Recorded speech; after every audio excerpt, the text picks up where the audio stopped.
Hey, welcome back. WorldwideGiantGrowers.com. We have pollination this morning. My earliest ever, June 14th. It is 68 degrees in the kin house. This thermometer says 72 degrees. The male flowers are opening up. And what we have this year is tiny bubbles.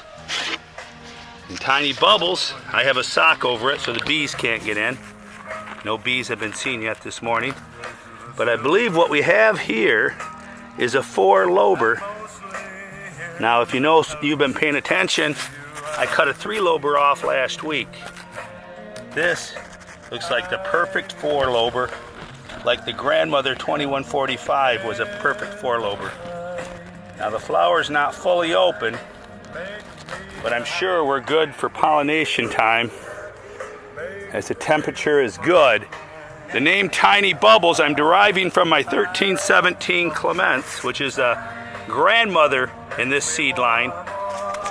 So last year we had Big Bubbles, a 2,043 pound pumpkin for you people who are new to the growing. We're going to attempt here to grow another 2,000 pounder. The first one, the 2043, was named Big Bubbles. This one here, the daughter, will be Tiny Bubbles, because Tiny Bubbles make me happy.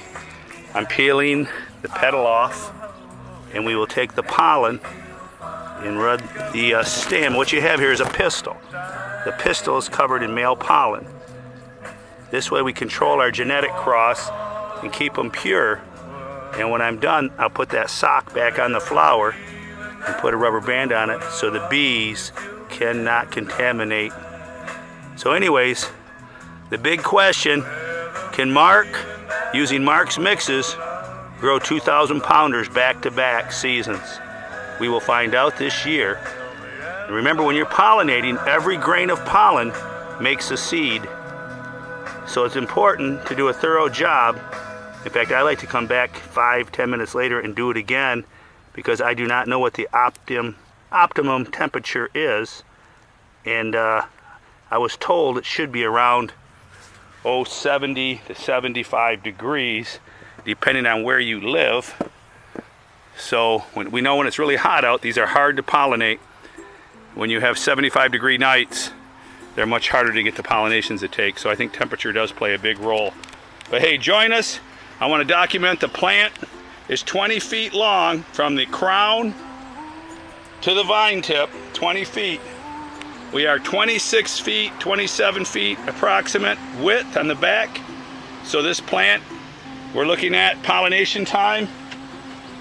We're at a solid 300 square feet of plant, maybe 350, because I'm pretty wide out here. If you look at the end, I'm pretty wide here.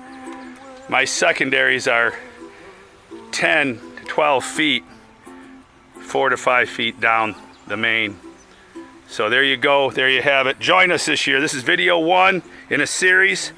Tiny Bubbles, back-to-back 2,000 pounders. Can Bubba do it? Join us with Mark's Mixes at WorldwideGiantGrowers.com.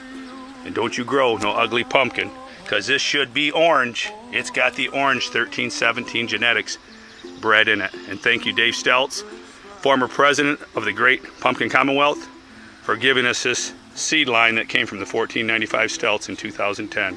Oh, thank you very much. Talk to you soon.